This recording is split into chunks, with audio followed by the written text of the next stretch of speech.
जवान कहते हैं। कैसे हो मेरे देश के भावी फौजियों। स्वागत है आर्मी स्टडी के इस मंच पर आप सभी का। हमारे साथ तेरा यार फौजी पंकज भाई। कैसे हो मेरे जवानों। बिल्कुल हो जाइए तैयार पूरे जोश जुनून जज्बे के साथ। अब की बार फतेह करना है मेरे भाई। भर्ती आ रही है अगले महीने, तैयार हो जाओ। कोई भी मकरागिरी नहीं करेगा वरना मेरे भाई भयंकर पिटाई हो जाएगी आप सभी की। सर इस बार हमें फौजी बनना है, भला हम क्यों मकरागिरी करेंगे। कहते हैं ना कैसे हार जाऊं इन तकलीफों के आगे, मेरी तरक्की की आश में मेरे माता पिता कब से बैठे हैं। तो अब की बार मेरे भाई अपने माँ बापू के सपने को साकार करना है और पहला सैल्यूट मेरे भाई उनके नाम देना है। दोगे ना। बिल्कुल सर। चलिए स्टार्ट करते हैं। बहुत भयंकर क्लास होगी, जबरदस्त क्लास होगी, जिसमें पूरे 50 प्रश्नों से मेरे भाई आपको मिलाया जाएगा। और आप सभी का टारगेट है ना ये 40+ जाना चाहिए मेरे भाई, क्योंकि हमारी आंखें आपको फाइनल वर्दी के अंदर देखने के लिए तरस रही है मेरे लाला। चलिए स्टार्ट करते हैं मेरे जवानों। पहला क्वेश्चन आपकी स्क्रीन पर। तृतीय अंगल मराठा युद्ध के बाद किस संधि पर हस्ताक्षर किए गए। बताओ मेरे जवानों, कौन सी संधि के साथ तृतीय अंगल मराठा युद्ध है यह समाप्त हो गया था। फौज के पेपर में पूछा गया प्रश्न है और इस बार हर प्रश्न धड़ से अलग होना चाहिए मेरे जवानों। बताओ मेरे भाई। विकास, हरेंद्र भाई, और सेशन को लाइक शेयर करो, ऐसे काम नहीं चलेगा मेरे भाई। मकरागिरी करने वाले बच्चे हमें बिल्कुल पसंद नहीं है मेरे लाडले। इसका राइट आंसर होगा, यहां पर जितने भी हमारे मां भारती के लाल जो बता रहे हैं मेरे भाई, मंदसौर की संधि वो बिल्कुल परफेक्ट बता रहे हैं। मंदसौर की संधि इज राइट आंसर होगा मेरे लाला। आप कहोगे सर हमारे माइंड में एक डाउट वाला क्वेश्चन पैदा हुआ है अभी अभी। ये ससुरा तृतीय अंगल मराठा युद्ध है ना, ये कब लड़ा गया सर। ये मेरे भाई 1817-18 में लड़ा गया। क्लियर है। और ये मंदसौर की जो संधि है ना, ये 1818 में हुई थी मेरे भाई, है ना। इसी संधि के साथ ये तीसरा युद्ध था ना मेरे भाई आपका, इसका अंत हो गया। सालबाई की जो संधि है ना मेरे भाई, आप सभी ने नाम सुना होगा, प्रथम अंगल मराठा युद्ध। प्रथम अंगल मराठा युद्ध मेरे लाला कब हुआ ये। आप कहोगे सर प्रथम अंगल मराठा युद्ध है ना, ये हुआ हमारा 1775 से 1782 तक ये चला था। क्लियर है। कौन सी संधि के साथ ये मेरे भाई युद्ध समाप्त हुआ, तो ये ध्यान रखना सालबाई की संधि के साथ समाप्त हुआ। क्योंकि ये जो संधि है ये कब हुई, 1782 में हुई मेरे भाई। याद रखना, एग्जामिनर कितना ही घुमाए आपको नहीं घूमना है, क्योंकि फरिश्ते मेरे भाई केवल आसमान में ही नहीं होते, जमीन पर मेरे भाई जमीन पर इन्हें जवान ए हिंद के नाम से जानते हैं। इसके अलावा देखिए मेरे भाई, एक दो और अच्छे अच्छे पॉइंट है ना, वो मैं आपको लिखाता हूं ताकि भविष्य में मेरे भाई आप कंफ्यूज ना हो। अगर हम बात करें मेरे लाला द्वितीय आंगल मैसूर युद्ध की, क्लियर है जी। लिखना सारे बच्चे। आज है ना ये मार्कर थोड़ा थोड़ा बोर्ड भी हैंग हो रहा है बेचारा, सुबह ऑन होता है रात को ये बंद होता है। द्वितीय आंगल मैसूर युद्ध की मेरे भाई हम बात करते हैं, ठीक है। हाँ जी। ये कब हुआ, ये 1780 से 1784 तक चला था। इस समय कौन सी संधि हुई मेरे भाई, उसके बाद इस युद्ध का अंत हो गया। तो लाडले ध्यान रखना कौन सी हुई सर, मंगलोर की संधि, याद रखना है। मंगलोर की संधि के साथ द्वितीय आंग्ल मैसूर युद्ध का अंत हुआ मेरे लाला। ये 1784 में हुई थी ये संधि, आप सभी को ध्यान रखना है। तो इतना नोट कर लेना मेरे भाई, थोड़ा जरूर ये प्रश्न डिफिकल्ट है लेकिन याद करना होगा, यहां से मेरे भाई प्रश्न है वो पूछा जाता है। आगे चले मेरे जवानों, आइए नेक्स्ट क्वेश्चन आपकी स्क्रीन पर। मंगल पांडे, आपको बताना है इनका संबंध मेरे भाई कौन सी क्रांति से था। सभी प्यारे बच्चे बताएंगे। मंगल पांडे का प्रश्न है ना, बहुत इंपॉर्टेंट है मेरे भाई आर्मी के एग्जाम में। सर 2024 में मेरे पेपर में यह प्रश्न आया था। अच्छा मेरे भाई, चलिए अच्छी बात है, रिपीट भी हो सकता है। देखिए ये मंगल पांडे कौन सी इन्फेंट्री से था। यह 34वीं बंगाल नेटिव रेजिमेंट का जवान था, वीर योद्धा था मेरे भाई। और इसका जो संबंध था ना मेरे भाई, वो 1857 की क्रांति से था। क्लियर है मेरे राजा, एकदम सर क्लियर है। मंगल पांडे को फांसी है ना, ये कौन सी छावनी में दी गई, ये प्रश्न कई बार आप पूछा जाता है। तो लाडले याद रखना, इनको फांसी है ना, ये मेरे भाई बैरकपुर छावनी में दी गई। क्लियर है जी, एकदम सर क्लियर है, याद रखना है आप सभी को। उसके अलावा देखिए रूसी क्रांति कब हुई, किसी को पता है? रूसी क्रांति मेरे जवानों सर 1917 में हुई, बहुत बढ़िया। फ्रांसीसी क्रांति कब हुई मेरे योद्धाओं? सर फ्रांसीसी क्रांति 1789 में हुई। याद रखना, सीधे प्रश्न पूछे जाते हैं पेपर में। नेक्स्ट क्वेश्चन, भारतीय थल सेना, हमारी जो इंडियन आर्मी है मेरे भाई, उसकी केंद्रीय कमान, मध्य कमान का मुख्यालय बताना है। भाई साहब वर्तमान के अंदर थल सेना में कितनी कमाने हैं, कितनी कमांड है? आप कहोगे सर 7 कमांड है। 6 हमारी ऑपरेशन कमांड है, 1 हमारी ट्रेनिंग कमांड है मेरे भाई। उसमें से आपको बताना है केंद्रीय कमांड का हेडक्वार्टर कहां है, बताओ मेरे जवानों।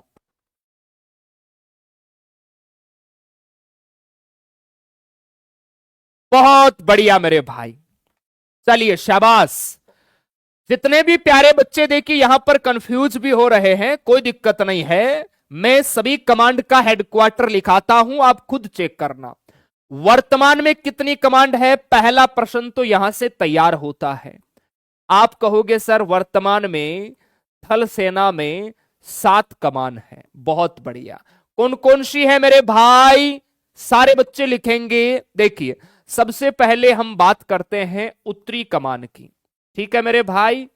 उत्तरी कमान का जो हेडक्वार्टर है ये कहां हो जाएगा सर, ये हो जाएगा उधमपुर, ठीक है जी। उधमपुर कहां है, J&K जम्मू कश्मीर में है मेरे लाला। उसके अलावा देखिए लाला, दक्षिणी जो कमान है उसका हेडक्वार्टर हो जाएगा पुणे। पुणे कहां है मेरे भाई, पुणे महाराष्ट्र में है। उसके अलावा देखिए जो पूर्वी कमान है उसका हेडक्वार्टर कहां हो जाएगा, पश्चिम बंगाल, कोलकाता, आप सभी को याद रखना है। इसके अलावा मेरे भाई जो आपकी पश्चिमी कमांड है, पश्चिमी कमांड का हेडक्वार्टर है ये कहां होगा, ये हरियाणा चंडी मंदिर, आप सभी जवानों को याद रखना है, ठीक है। उसके अलावा मेरे भाई मैं बात करूं सेना प्रशिक्षण कमांड की, है ना, ट्रेनिंग कमांड है वो कहां है मेरे लाला, तो आप सभी जवानों को ध्यान रखना है, सेना जो प्रशिक्षण कमांड है मेरे भाई उसका हेडक्वार्टर है शिमला HP, आप सभी को ध्यान रखना है। अब मैं बात करता हूं मेरे भाई दक्षिण पश्चिमी कमांड, इसका हेडक्वार्टर कहां है, इसका हेडक्वार्टर है जयपुर। जयपुर कहां है मेरे भाई, राजस्थान में है। अब मैं बात करता हूं केंद्रीय कमांड, जो मध्य कमांड है मेरे भाई, जिसका प्रश्न आपसे पूछा है, ये कहां हो जाएगी, ये हो जाएगी नवाबों की नगरी लखनऊ, उत्तर प्रदेश मेरे भाई। तो आप सभी ने आंसर सही दिया होगा, लखनऊ मेरे भाई। क्लियर है जी, एकदम सर क्लियर है। हमारी भारतीय सेना की स्थापना हुई 1895 में। इसका हेडक्वार्टर कहां है, दिल्ली में है।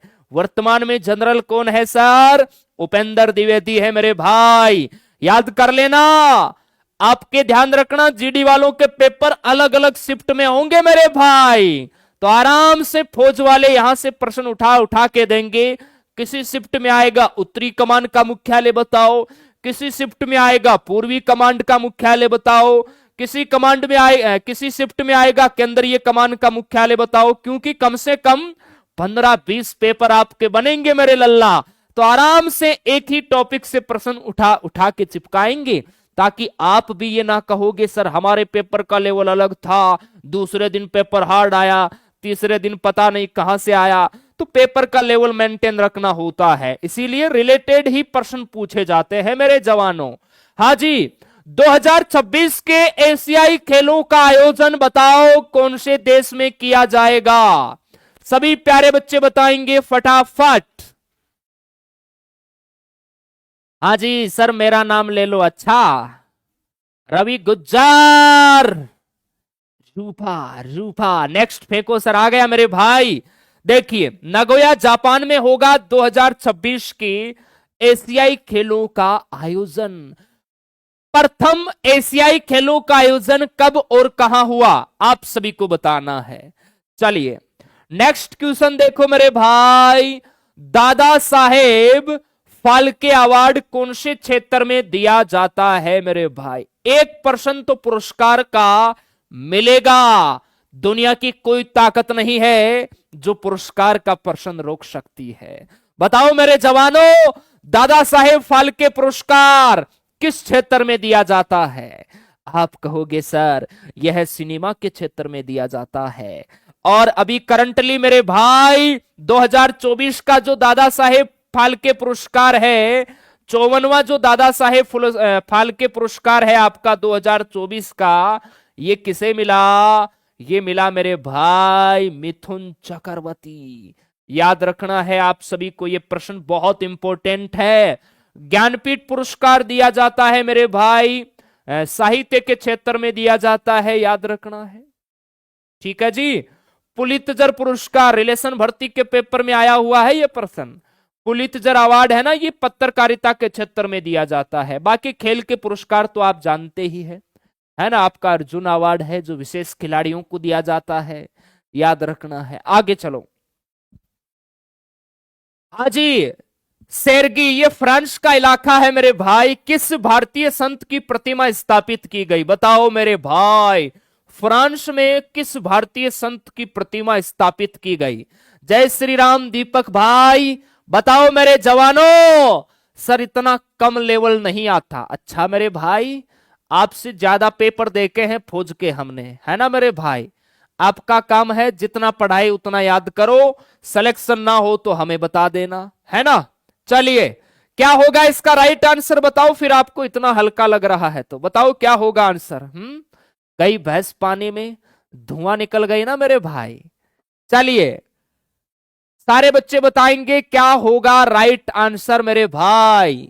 सर इसका राइट आंसर होगा, हमारे तमिल कवि थे मेरे भाई, तमिल संत थे, संत तिरुवल्लुर। इनकी प्रतिमा मेरे भाई फ्रांस में स्थापित की गई थी। आप सभी को ध्यान रखना है। कल है ना मेरी थोड़ी तबीयत खराब हो गई थी, डॉक्टर के पास AK-47 लगाने गया था, अब ठीक है मेरे भाई, है ना। चलिए, इसीलिए कल मैं क्लास नहीं ले पाया। हाँ जी, नेक्स्ट है NDP, हिंदी में बोला जाता है न्यू डेवलपमेंट बैंक, है ना मेरे भाई। इसका हेडक्वार्टर बताओ, मुख्यालय बताओ फटाफट। एक है ना अंतरराष्ट्रीय संगठन, इनके हेडक्वार्टर्स आपके पेपर के लिए बहुत इंपॉर्टेंट है। चलिए, सारे बच्चे बताएंगे मेरे भाई। आने दो आरती तिवारी, महेंद्र गुज्जर, कृष्णा भाई, आर्मी स्टडी किंग मेरे भाई, क्या बात है। क्रिश बीजू सर का चेला, अब की बार पेपर फोड़ना है गुरुजी। बिल्कुल फोड़ देंगे मेरे भाई। तो न्यू डेवलपमेंट बैंक का हेडक्वार्टर है मेरे भाई संघाई, चीन के संघाई शहर में है, याद रखना है। ठीक है जी। सार्क की स्थापना है ना, ये ढाका बांग्लादेश में हुई थी मेरे भाई। सार्क की जो स्थापना है ये मेरे भाई कहां हुई सर? ढाका बांग्लादेश में हुई। हेडक्वार्टर कहां है? नेपाल की राजधानी काठमांडू में है। इसके अलावा WHO का जो हेडक्वार्टर है आपका ये जेनेवा में है। इसके अलावा एमनेस्टी इंटरनेशनल का हेडक्वार्टर आपका लंदन में हो जाएगा, याद रखना है। एमनेस्टी इंटरनेशनल का जो हेडक्वार्टर है आपका ये कहां हो जाएगा मेरे भाई? London, Britain. आप सभी प्यारे बच्चों को याद रखना है। नेक्स्ट क्वेश्चन देखिए, ब्लैक गांधी किसे कहा जाता है? बताओ, ब्लैक गांधी है वो किसे कहा जाता है? सभी नौजवान बताएंगे मेरे भाई। चलिए शाबाश। रवि गुज्जर, रमन भाई, सूरज, राहुल कुमार, आशीष यादव। चलिए पढ़ाई पे ध्यान दो मेरे भाई, शाबाश। आओ मेरे जवानों, ब्लैक गांधी कहेंगे Martin Luther king junior. Option A right होगा, याद रखना है। रविशंकर अपने भारतीय सितार वादक है मेरे भाई। खान अब्दुल गफार खान, जिसे फ्रंटियर गांधी के नाम से आप जानते हैं। उसके अलावा आप बादशाह खान के नाम से जानते हैं, बच्चा खां के नाम से जानते हैं। CR दास को मेरे भाई देश बंधु कहा जाता है। नेक्स्ट है सूरजकुंड मेला, जिसे अंतरराष्ट्रीय शिल्प मेला भी कहा जाता है। यह मेरे भाई कहां आयोजित किया जाएगा? बताओ मेरे वीर जवानों, क्या होगा इसका राइट आंसर? पिछले बार फौज के पेपर में इस प्रश्न ने तूफान मचाया था मेरे भाई। बताओ, सूरजकुंड का मेला, जिसे अंतरराष्ट्रीय शिल्प मेला भी कहा जाता है, ये फरीदाबाद हरियाणा में लगता है मेरे जवानों, याद रखना है।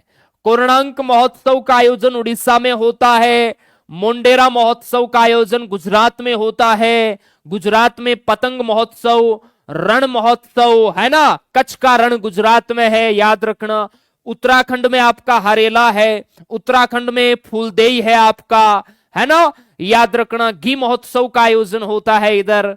चलिए सारे बच्चे लिखेंगे, आगे चलते हैं। उसके बाद मेरे भाई नेक्स्ट क्वेश्चन देखो, सरहूल आदिवासियों का कृषि से संबंधित एक त्योहार है जो मुख्य रूप से भारत के कौन से राज्य में मनाया जाता है?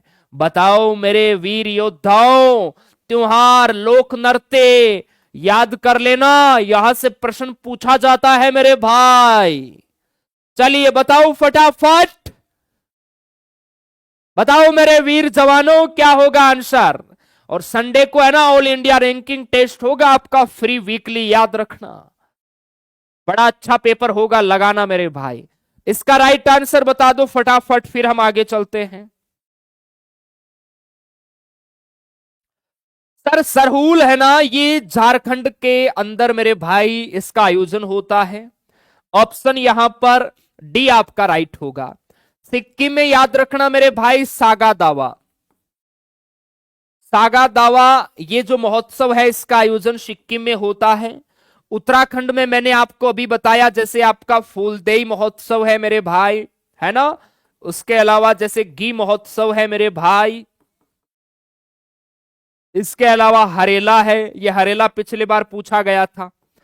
गुजरात में आपका मोंडेरा महोत्सव है। माधवपुर मेला याद रख लेना, माधवपुर मेला है ना, इसका आयोजन गुजरात में होता है। और कल हम राज्य दर्शन के अंदर गुजरात ही पढ़ेंगे मेरे भाई। इसके अलावा देखो आपका मोंडेरा महोत्सव है। ये मोंडेरा महोत्सव 2023 आर्मी के एग्जाम में पूछा गया था मेरे भाई, क्लियर है। रण उत्सव है, याद रखना है मेरे भाई। चलिए बहुत बढ़िया, आगे चलो मेरे भाई। नेक्स्ट है पंचमढ़ी पर्यटन स्थल। बताओ मेरे भाई, हर एक राज्य के पर्यटन स्थल में आपको इसीलिए लिखाता हूं क्योंकि फौज के पेपर में आता है यहां से प्रश्न।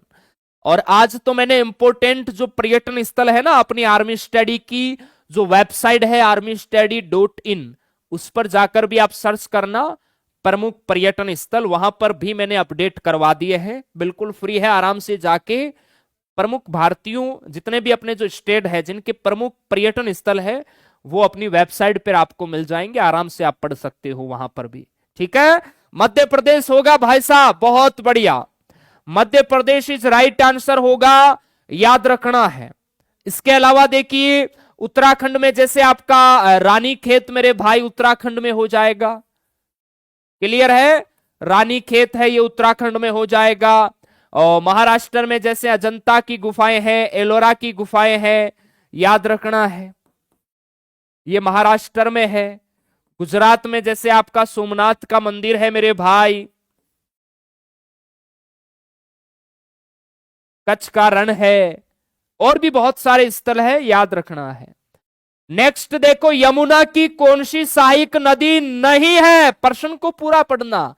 प्रश्न ने देखिए लास्ट के अंदर मेरे भाई पूरे जज्बात बदल दिए हैं मेरे भाई, नहीं है पूछा है, इसका मतलब 3 ऐसे ऑप्शन है जो यमुना की सहायक नदी है। प्रश्न की नब्ज को पकड़ो मेरे भाई, अगर पकड़ लिया ना तो आराम से गर्दा गर्दा उड़ा दोगे मेरे भाई। यमुना की सहायक नदी नहीं है बताना है भाई। चंबल तो है, सबको पता है, सिंधु है सर, सबको पता है ना। बनास और केन बेतवा, इनसे होगा तो बताओ कौन सा होगा। ऑप्शन मैंने देखो हटा दिया आपके लिए, ये लो, चंबल इसका सही आंसर नहीं होगा, सिंधु नहीं होगा, क्योंकि ये यमुना की सहायक नदियां हैं, हर एक बच्चे को याद रहती है। बनास और केन बेतवा, इन 3 नदियों में से बता दो, बताओ।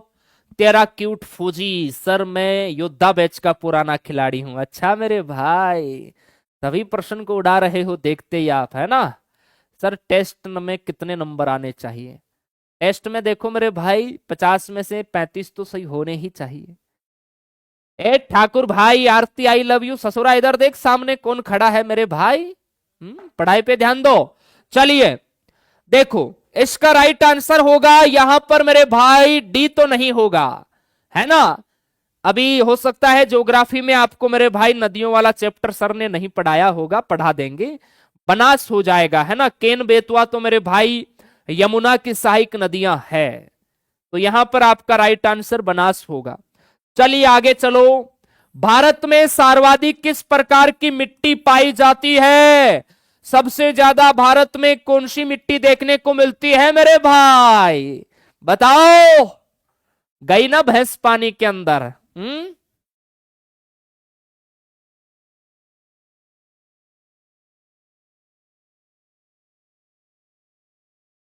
बताओ मेरे जवानों, शाबाश। आप कहोगे सर भारत में सर्वाधिक किस प्रकार की मिट्टी पाई जाती है, तो जलोढ़, है ना। ये भारत की सबसे उपजाऊ मिट्टी है मेरे भाई। ऑप्शन आपका बी यहां पर राइट हो जाएगा। चलिए नेक्स्ट क्वेश्चन की बात करते हैं। हिंडन एयरपोर्ट कहां है? ये पिछले बार आया था फौज के पेपर में। हिंडन एयरपोर्ट बताओ मेरे जवानों, ये उत्तर प्रदेश के प्रमुख शहरों के नाम है। कहां है मेरे भाई? सर मेरी बुक आ गई आज, क्या बात है, अच्छे से पढ़ना मेरे भाई, आ गई तो देखो। हिंडन एयरपोर्ट है ना, गाजियाबाद में है आपका। कहां सर? गाजियाबाद, यूपी, ध्यान रखना है। पिछले बार आया था ये आर्मी के एग्जाम में। नेक्स्ट है 29 अप्रैल के शिफ्ट में आया था। 2011 की जनगणना के अनुसार पुरुष साक्षरता दर आपको बताना है मेरे जवानों। पुरुष साक्षरता बताओ मेरे भाई। पेपर कौन से ऐप पर होता है सर? अच्छा आपको पता ही नहीं मेरे भाई। अपना प्यारा आर्मी स्टडी का एप्लीकेशन है, गूगल प्ले स्टोर पे लगाना, army study live classes application, है ना। सबसे ज्यादा आर्मी के जवान वहां से ही पढ़ाई करते हैं मेरे भाई। पिछले बार लगभग 51-52 हजार बच्चे पढ़ाए थे हमने, और इस बार लगता है डबल हो जाएंगे, ये हमें उम्मीद है, क्योंकि बच्चे यूट्यूब पे कम आना पसंद करते हैं, ऐप में ज्यादा पढ़ते हैं। चलिए यूट्यूब पे कब आएंगे? जब पूरा कोर्स हो जाएगा, हमारी मैराथन क्लासे आएगी ना, तब निकल के आएंगे ऐप से बाहर। एयरपोर्ट्स में ये क्वेश्चन आएगा ना? बिल्कुल आएगा यार, जीके तो सेम है सबके लिए, क्यों घबराते हो आप। 2011 की जनगणना के अनुसार पुरुष साक्षरता दर थी मेरे भाई 82.14। याद रखना है, जनगणना का प्रश्न आता है एग्जाम के अंदर। और ओवरऑल अगर मैं बात करूं 2011 की जनगणना की कुल साक्षरता की मेरे लाला, तो कुल कितनी थी सर? 74.04%। और मैं मेरे भाई अगर महिला साक्षरता की बात करूं मेरे लाला, क्योंकि पुरुष साक्षरता तो मैंने बता दी है आपको 82.14, महिला साक्षरता है मेरे भाई 65.46%। याद रखना है, ठीक है मेरे भाई, एकदम सर क्लियर है। अब बताएंगे ईमानदारी से कितने फोड़ दिए मेरे भाई 15 में से, सारे बच्चे बताएंगे मेरे जवानों फटाफट। आगे देखिए मेरे भाई साइंस का टेस्ट होगा, अपने डीएस गुरु तैयार है पूरे जोश के साथ। आओ सा, पधारो सा, साइंस के प्रश्न कराओ सा। चलिए मेरे भाई बहुत बढ़िया आ चुके हैं डीएस गुरु, और ध्यान रखना इस बार फ्री वीकली टेस्ट होगा ना, उसमें न्यूमेरिकल का प्रश्न आएगा मेरे भाई, उसे भी करना है मेरे भाई। चलिए बहुत बहुत धन्यवाद, जय हिंद।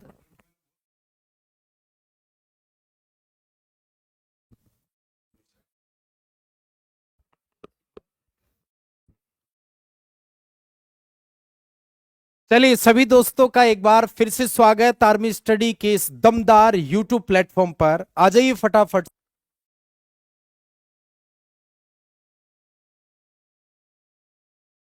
आ जाओ देखिए फटाफट से, और बिल्कुल स्टार्ट करते हैं हमारे साइंस के शानदार सेशन को।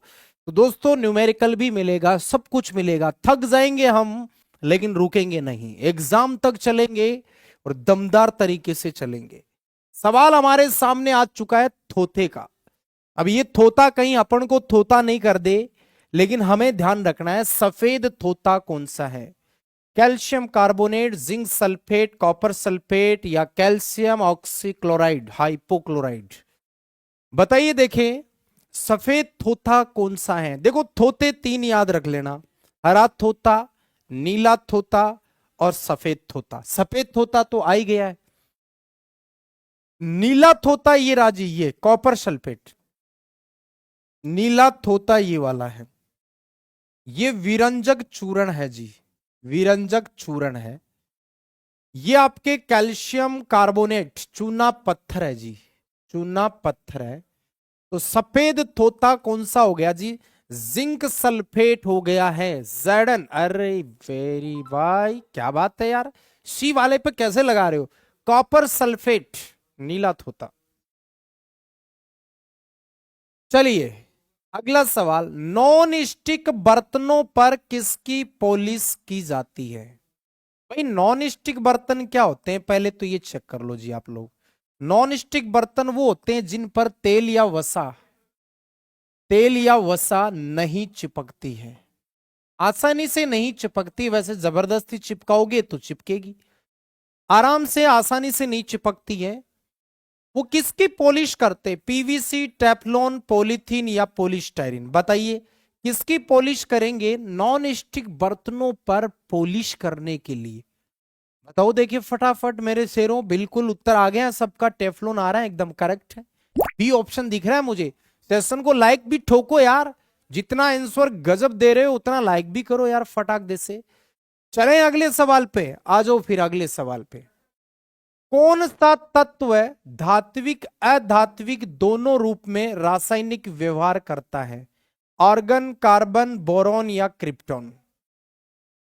इनमें से कौन सा ऐसा तत्व है जो धातु और अधातु दोनों फॉर्मेट के अंदर रासायनिक व्यवहार दर्शाता है। तो दोस्तों ध्यान रखना, धात्विक और अधात्विक दोनों फॉर्मेट में पाया जाता है, उसको उपधातु कहा जाता है। जो धातु और अधातु दोनों के रूप में काम करता है वो मेटेलोइड कहलाता है। बताओ कौन सा होगा, तो यहां पर बोरोन होगा मेरे भाई, बोरोन। उपधातु कौन है, बोरोन है। ऑर्गन, कार्बन और क्रिप्टॉन ये तो अधातु है, नॉन मेटल है जी, तो ये आपको ध्यान रखना है ना। बी आंसर कर रहे हैं, ये गलत हो गया आप लोगों का। चलिए अगला सवाल, CO2 के एक मोल का भार कितना होगा, 22 ग्राम, 44, 88, 112। CO2 के एक मोल का भार क्या होगा, आने दो देखिए फटाफट। CO2 के एक मोल का भार बताना है मेरे भाइयों, क्या होगा? तो दोस्तों कैसे निकालेंगे? देखो, CO2 का अणुभार जो होगा ना, वो दोस्तों 1 मोल होता है। तो CO2 का अपन को मोल निकालना है, तो कैसे निकालेंगे? C का और O का, इन दोनों का निकाल के जोड़ लो। कार्बन का 12 होता है, ऑक्सीजन का 16, ऑक्सीजन 2 है, 2, तो 12 प्लस 16 दूनी 32, यानी कि यहां पर 44 ग्राम आ जाएगा। और यही 1 मोल का भार होगा, 44 ग्राम। जिसका उत्तर आया ना, एकदम करेक्ट है। 22 वाला तो तुक्का मार रहा है भाई, 22 वाला तुक्का मार रहा है। और अब की बार ये मैंने पढ़ा रखा है, नई वाली बुक में भी देखना, अणुभार, रासायनिक अभिक्रिया, ये सब जोड़े हैं मैंने, विथ न्यूमेरिकल भी। हमारी नई वाली बुक में अब की बार जो आई है ना, GD की बुक, उसमें न्यूमेरिकल भी है, बिल्कुल पिछली बार आए उस टाइप के। हवा क्या है जी? तत्व है, अणु है, यौगिक है या मिश्रण है? बताओ बताओ, हवा क्या है? हवा किसको बोला जाता है? हवा क्या है, ये बताना है। फटाफट दीजिए, हवा क्या है? हवा तत्व है क्या? नहीं जी। हवा अणु है? नहीं जी। हवा यौगिक है? नहीं जी। हवा मिश्रण है जी। किसका मिश्रण है हवा? हवा गैसों का मिश्रण है। हवा गैसों का मिश्रण होता है। हवा किसका मिश्रण है जी? गैसों का मिश्रण है। बहुत सारी गैसें मिलकर मिश्रण बना रही है ना? फॉर्मूला नहीं होता इसका।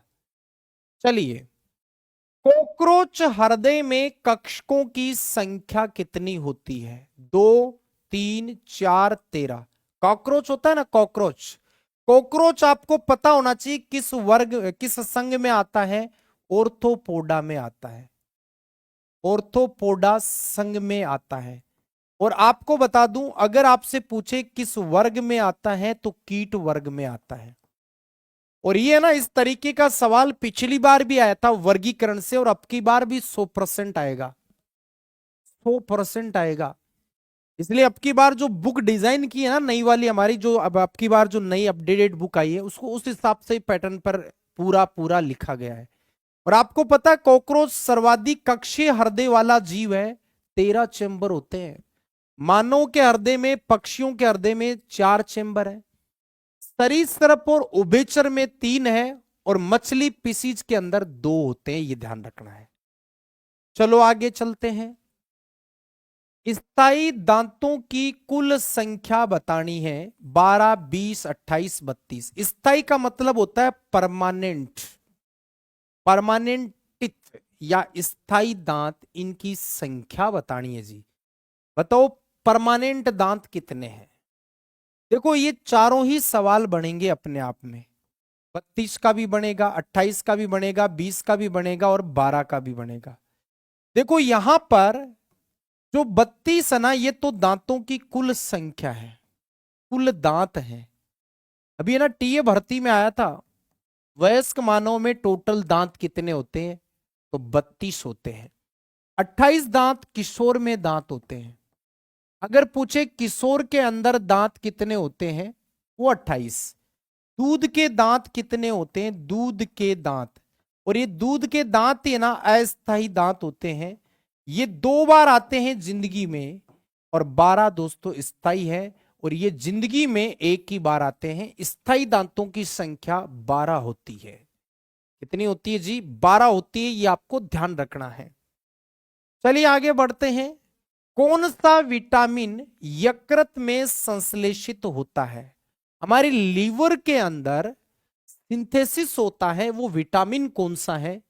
ए है, सी, बी है, सी है, डी है। कौन सा विटामिन हमारे लीवर में संश्लेषित होता है? तो इसलिए कह रहा हूं, जो नई वाली बुक है ना, उसमें न्यूमेरिकल, वर्गीकरण, बोटनी और 2024 में किस टाइप के सवाल आए वो भी ऐड कर रखे हैं। पढ़ना, उसको पैटर्न पता चलेगा। जिसने बुक ना अब तक परचेज नहीं करी है, कोई बात नहीं, 1 फरवरी को वापस हमारा दूसरा स्टॉक भी आ रहा है। ठीक है, तैयार रहना। तो विटामिन ए का संश्लेषण होता है जी लीवर के अंदर। और याद रखना हमारी त्वचा से कौन सा विटामिन बनता है, त्वचा से विटामिन डी बनता है। विटामिन सी प्रतिरक्षी विटामिन होता है, यह भी आपको ध्यान रखना है। चलो आगे बढ़ते हैं। उड़ने वाला स्तनपायी कौन सा है? शुतुरमुर्ग, चमगादड़, छिपकली, व्हेल। बताइए, देखिए उड़ने वाला स्तनपायी कौन सा है, ये आपको बताना है। भाई उड़ने वाला स्तनधारी पूछ रहा है, स्तनपायी कौन सा है? एकमात्र उड़ने वाला स्तनधारी है, ये मैंने बता भी रखा है आपको। बताओ देखें, उड़ने वाला एकमात्र स्तनधारी। कमेंट बॉक्स में यूं हलचल रहनी चाहिए, दिखना नहीं चाहिए किसका क्या उत्तर आए। इतने बंदे आप लाइव हो तो लाइक भी ठोको एक बार दबा के, और दबादब उत्तर आना चाहिए। पता नहीं लगना चाहिए कि क्या क्या उत्तर जा रहा है ना। इस तरीके से भगदड़ होनी चाहिए, क्योंकि चमगादड़ दोस्तों उड़ने वाला है, उड़ने वाला एकमात्र स्तनधारी। बहुत सारे बंदे छिपकली कहां से हो जाएगा रे? छिपकली स्तनधारी में कब से आ गई? छिपकली है, ये किस में आता है? रेप्टिलिया सरीसृप में आता है। ब्लू व्हेल भी कर रहा है एक बंदा। उड़ता है क्या ब्लू व्हेल कभी? है ना, ऐसे नादान मत बनिए। चलिए आगे बढ़ते हैं। निम्नलिखित में से कौन सा प्राणी अपनी आंत में जल का संग्रहण करता है? जिराफ, ऊंट, घोड़ा, हाथी। बताइए, अपनी आंतों के अंदर जल का संग्रहण करने वाला कौन सा जीव है? ये आपको पूछ रहा है एग्जाम में, मतलब एग्जाम के मॉडल पेपर में आ रहा है एक तरीके से ये।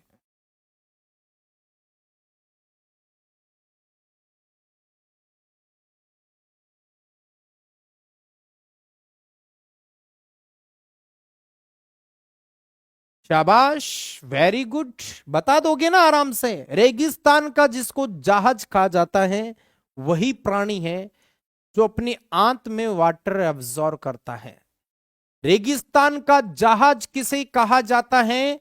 जिसके मुख से सबसे ज्यादा मेथेन गैस, CS4 मेथेन या मीथेन गैस बनती है, वो है दोस्तों ऊंट। कौन सा है? ऊंट है, ये ध्यान रखना है। हाथी दोस्तों सबसे बड़ा स्थलीय स्तनधारी है, सबसे बड़ा स्थलीय स्तनपायी है, सबसे बड़ा स्थलीय स्तनधारी है, यह भी ध्यान रखना है। चलिए आगे बढ़ते हैं। Next question. व्हेल का श्वसन अंग कौन सा है? त्वचा, फेफड़े, क्लोम या बुक लंग्स। ब्लू व्हेल होती है ना, ब्लू व्हेल, ब्लू व्हेल का श्वसन अंग कौन सा होता है? ब्लू व्हेल किस अंग से सांस लेता है? बताओ, देखिए व्हेल का श्वसन अंग कौन सा होता है, ये आपको उत्तर देना है जी। तो व्हेल का श्वसन अंग होता है जी फेफड़े। कौन सा होता है?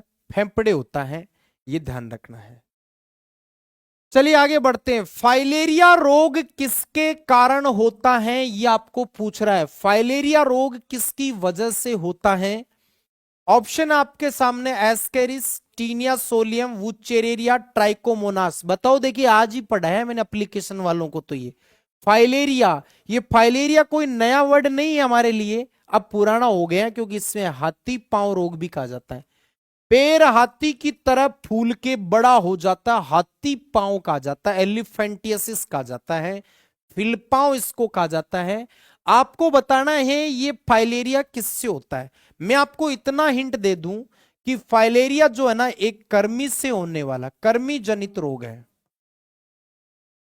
कर्मी जनित रोग है, कर्मी से होता है, लेकिन कौन सा कर्मी है ये आपको सवाल में पूछा जा रहा है। बताओ देखें। वेरी गुड, आने दीजिए फटाफट। क्या होगा इसका सही जवाब? तो यहां दोस्तों होगा वुचेरेरिया बैनक्रोफ्टाई कर्मी से होता है। एस्केरिस से तो एस्केरियसिस बीमारी होती है जो कवक से, फंफूस से होती है। टीनिया सोलियम याद करो, टीनिया सोलियम टीनियसिस बीमारी होती है। ट्राइकोमोनास, अब इसमें दो तीन है, वेजिनेलिस भी आ सकता है, एक दूसरा भी आ सकता है। चलिए, रेशम कीट पालन को क्या कहते हैं? Sericulture, apiculture, pisciculture, horticulture. बताइए देखें।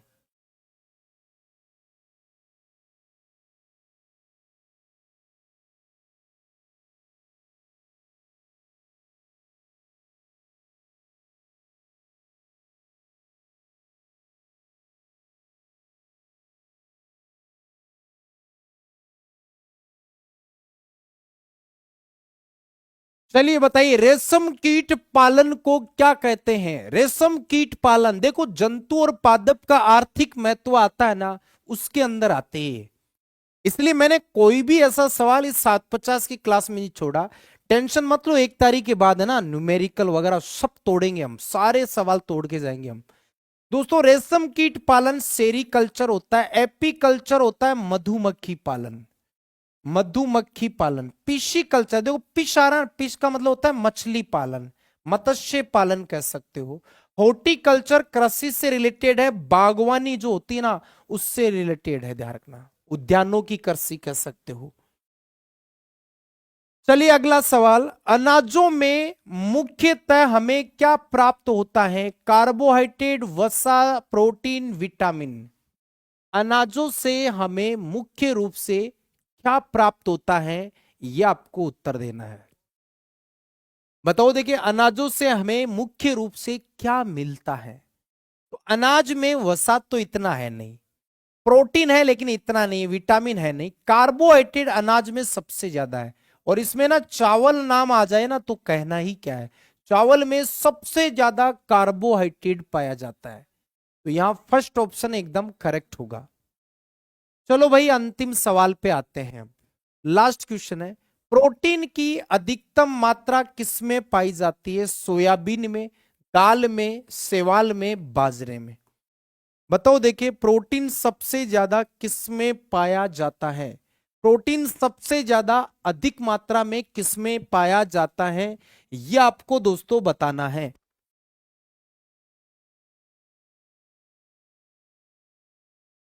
तो बताइए प्रोटीन की अधिकतम मात्रा किसमें पाई जाती है, यह आपको बताना है।